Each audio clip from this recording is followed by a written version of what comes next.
It's gonna be from Matthew chapter 22.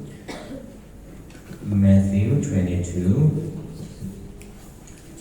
reading from verse 34 all the way to 40.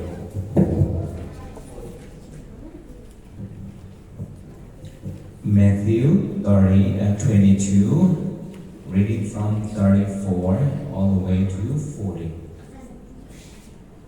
But when the Pharisees heard that he had silenced the Sadducees, they gathered together, and one of them, a lawyer, asked him a question to test him. "Teacher, which is the great commandment in the law?" And he said to him, "You shall love the Lord your God with all your heart, and with all your soul, and with all your mind. This is the great and first commandment. And the second is it. You shall love your neighbor as yourself. On these two commandments depend all the law and the prophets." God bless us together. So today, actually, I was invited to speak on leadership. And, literally I thought, it would be on a Zogam, but again, talking to you about leadership in English, and I hope we all can try to understand it. I have to try it, and I would be,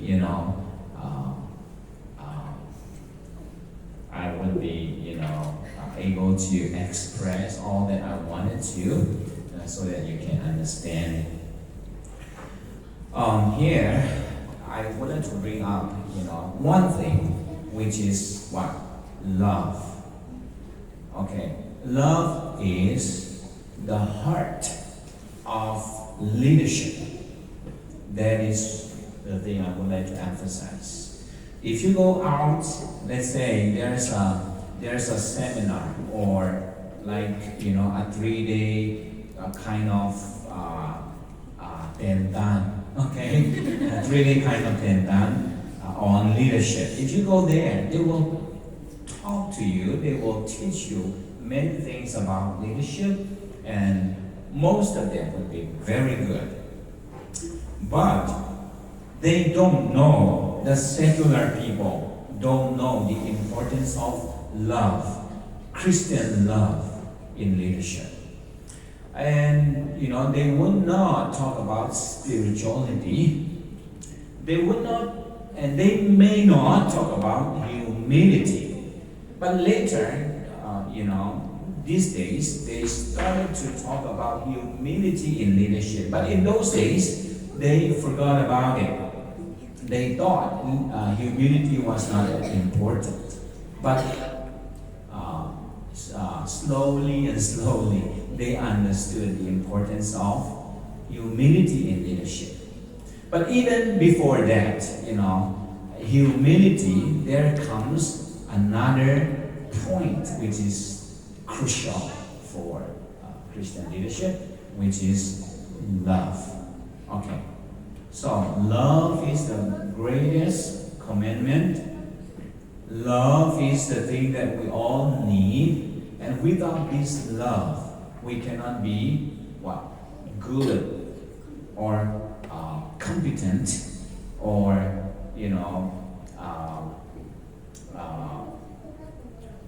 godly leaders without this love.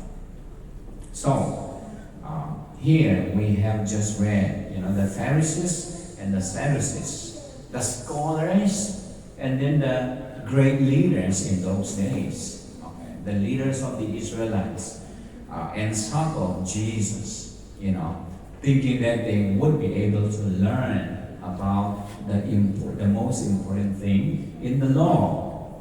In those days, the law was everything for them. Leadership is all about the law. Family is all about the law. Synagogue thing or Bible study is all about the law. And the temple thing, all the sacrifices, all these things are all about the law. So, whatever they talk, whatever they think, whatever they do, the law is always the heart of everything that they do.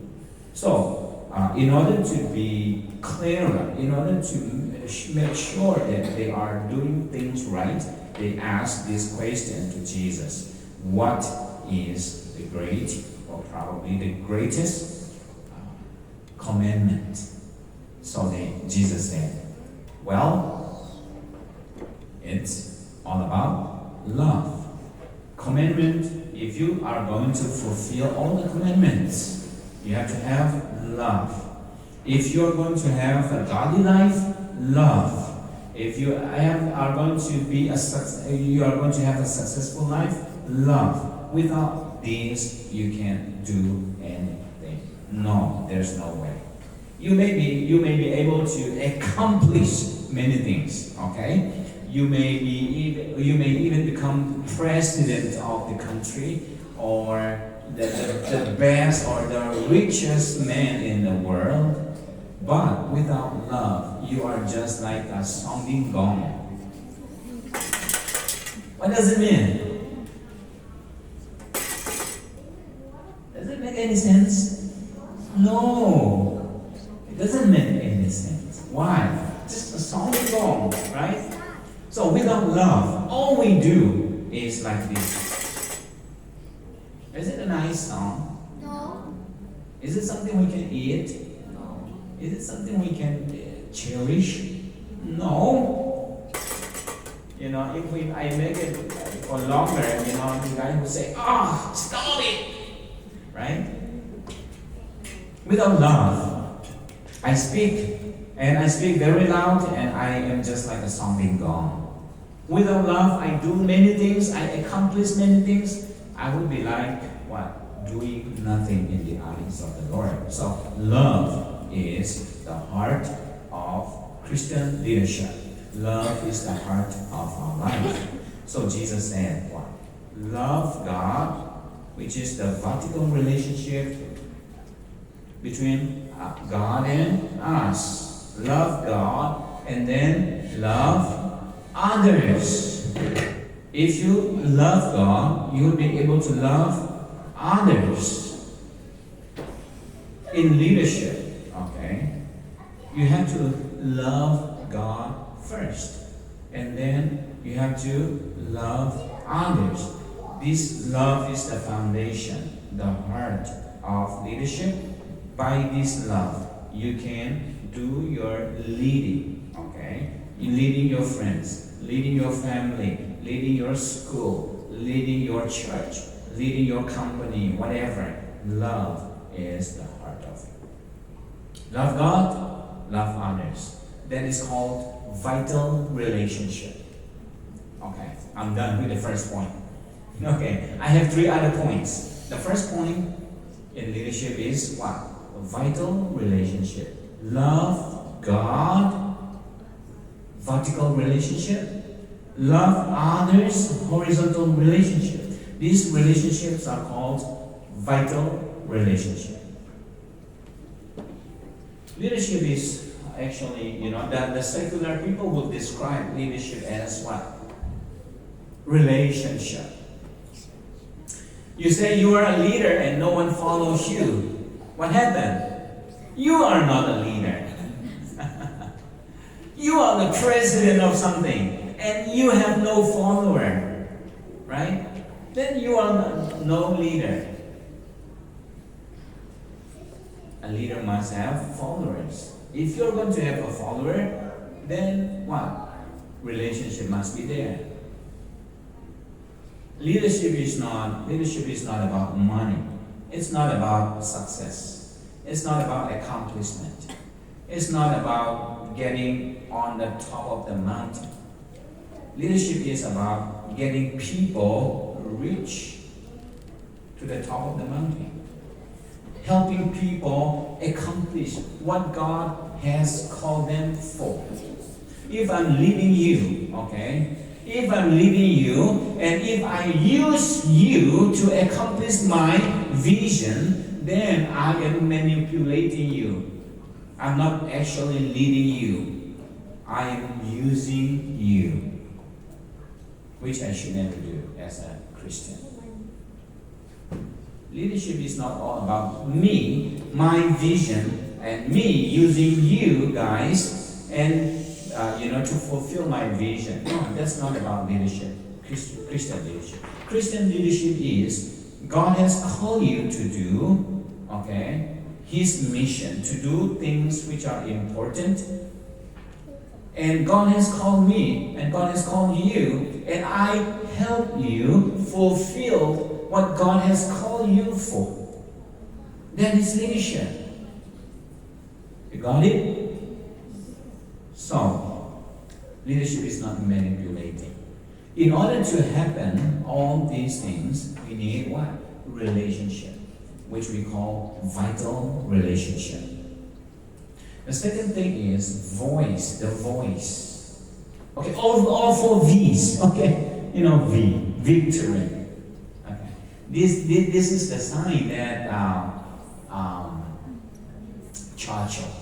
Winston Churchill would always show to other people, all the leaders of the world.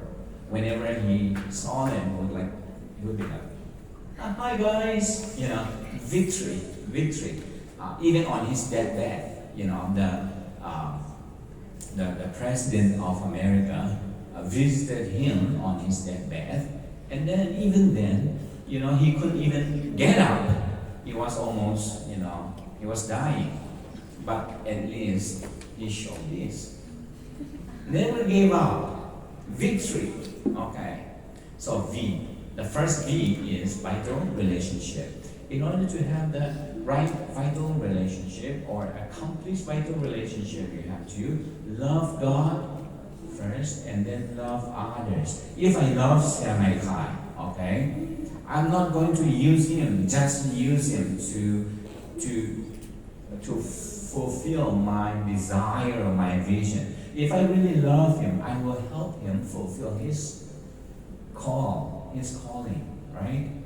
So also, especially in Christian leadership, we are here in a church and we have our leaders. They are leading us to fulfill what mission? Our mission. What is our mission? Our mission is what?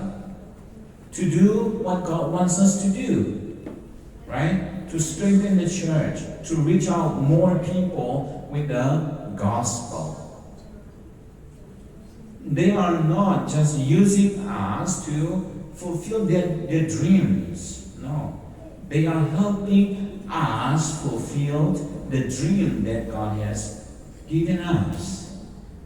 So in order to make that happen, vital relationship, we have to have a right relationship with God and then with others. The second thing is the voice. What does it mean by voice? The second V, voice. Voice of God. We have to hear voice of God. We have to receive the voice of God. How do we receive the voice of God? How? Reading the Bible, listening to God, probably every morning or every evening. Quiet time, alone with God. Spend some time with God, alone with God. Listen and listen. You want me to sing that song? Listen? Listen! Well, I'm not going to sing that. Who is the singer? Beyonce, a famous song. Listen to God. Listen to God's voice. Try to hear Him every day. Learn from Him. Right? Listen to Him. Hear His voice every day. He tells us every day, I love you, son. I love you, daughter. I'm with you. Okay? You are facing this problem.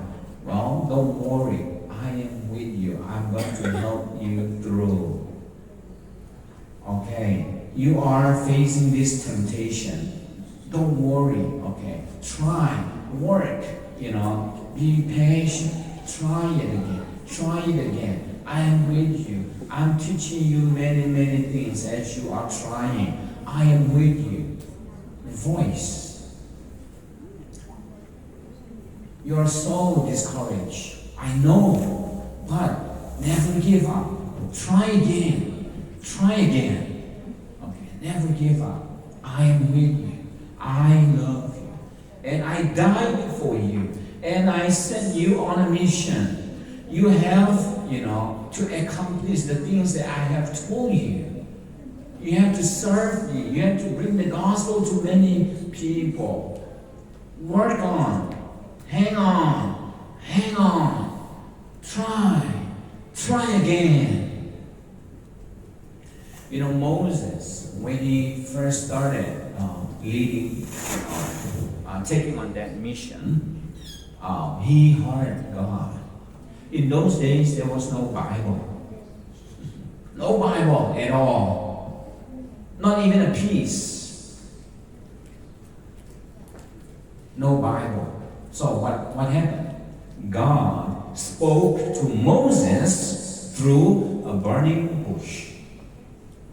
Moses heard God's voice. What happened after that? He went to Egypt. Following the voice, he was on a mission. And the voice gave him what? Actually a vision. The voice gave him a vision, which is what? To get Israelites out of Egypt.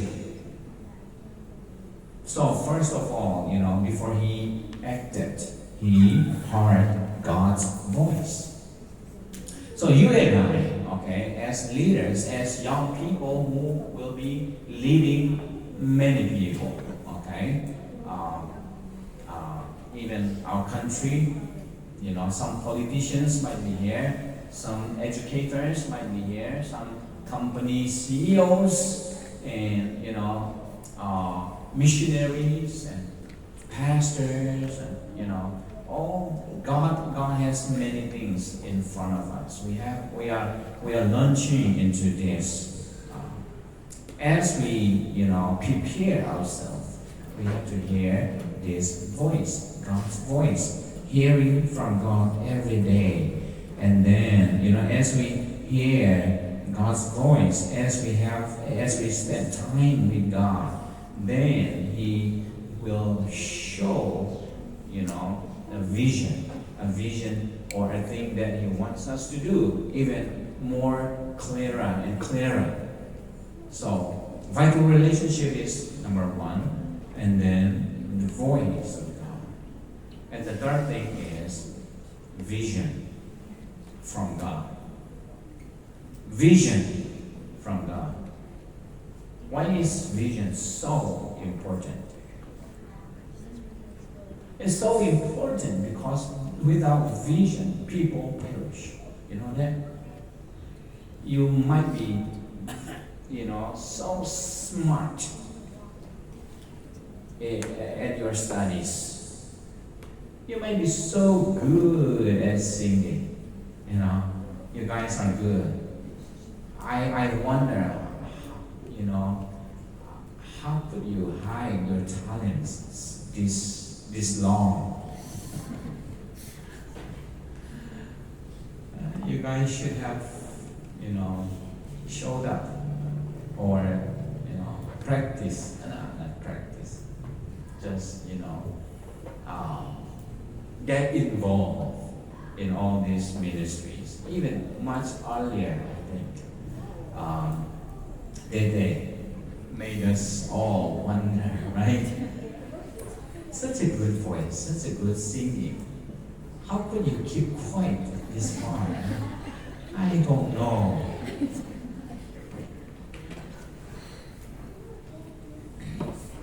Some people, they have talents, they hide and hide and hide. People like me,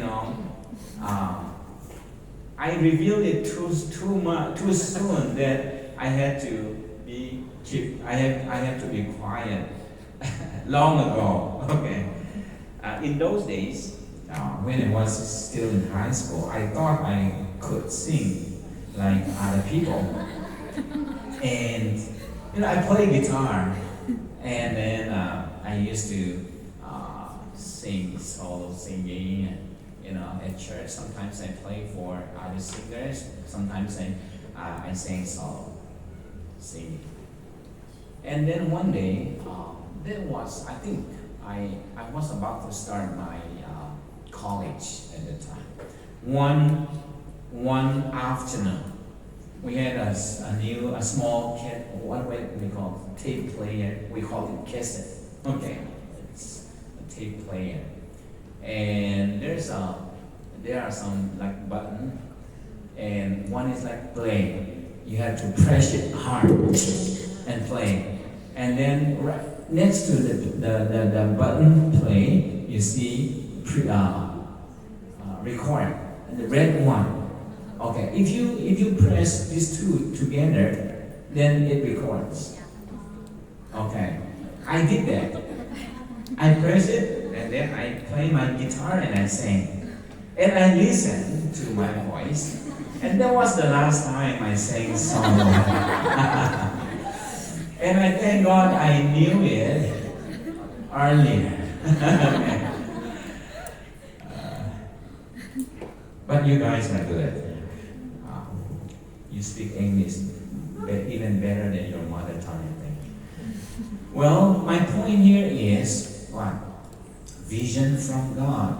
We have to receive that vision. How do we receive? Many people ask me, Sir, how can I know my vision? Or how can I have a vision? How can I receive a vision from God? Should I pray the whole night and wait on the Lord that I might receive a vision? Well, may not be the way. Or maybe, I don't know. God speaks to us differently, right? At first, as we study the Bible, as we pray, as we spend time with God, may not be just one moment, maybe every day, maybe, after a few weeks or a few months or even a few years. Or, God may not show you very clear. He might just lead you to where He wants you to be, and that is the vision He has given you. You don't hear Him like you hear your father's voice or your mother's voice, but He is leading you to that path. Well, overall, what I can say is that we have to have a vision from God. In the Bible, there are many things, many visions that are given to believers, right? Make disciples, right?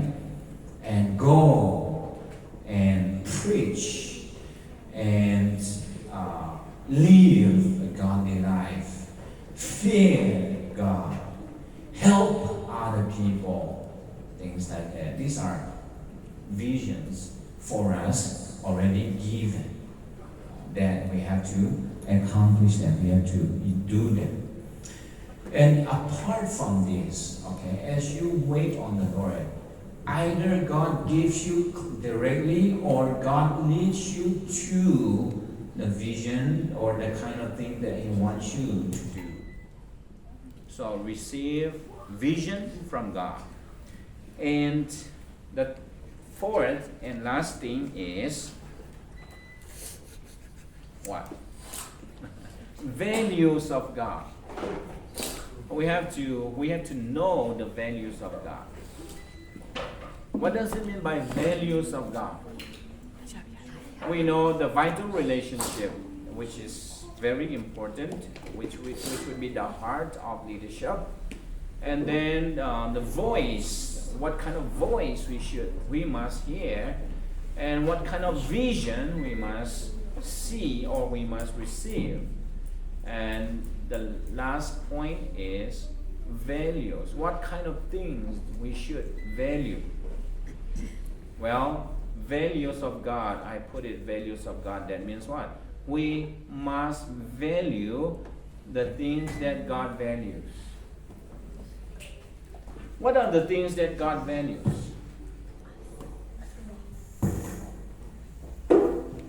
What are the things so important to God?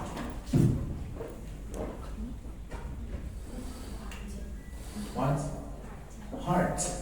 Yeah, my son, give me your heart. Well, to God, people are very important. Buildings are not priority. People are more important. Clothing, they are good, but they are not priority. People. God values people. God values living souls, right? The poor, the handicapped, the blind, the deaf, and the underprivileged, uneducated, liars, right? Bad people, wicked and evil people. As long as they are humans, God values them. You know what? Jesus died for them too. Jesus died for me and for him or for her too, because God values people.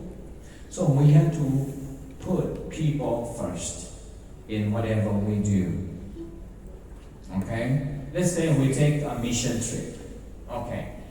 And when we take a mission trip, the most important thing is not to get there.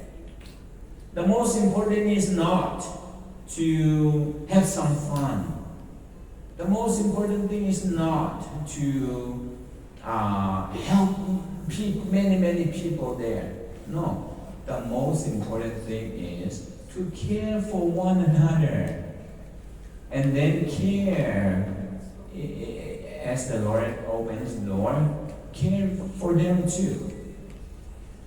Value people more than food, right? More than nijasi, right?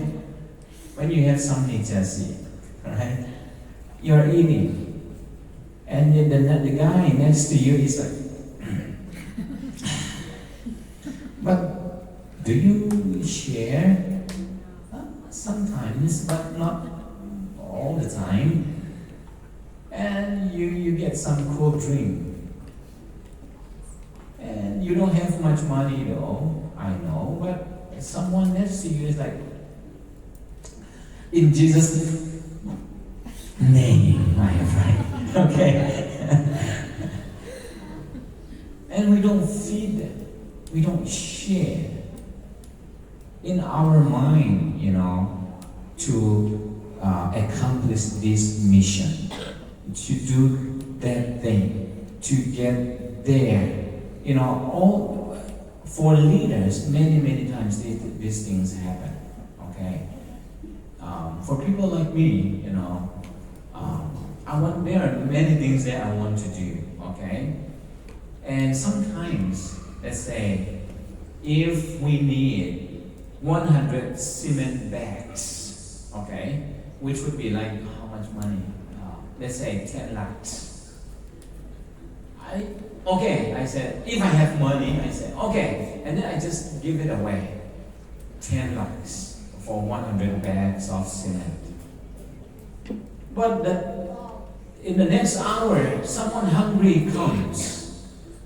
Can you give me something to eat? And I said, what? Who are you? Are you lying me? Do you really need it? I have a lot of questions. The point I'm making here is caring for people seems to be harder than spending money for construction.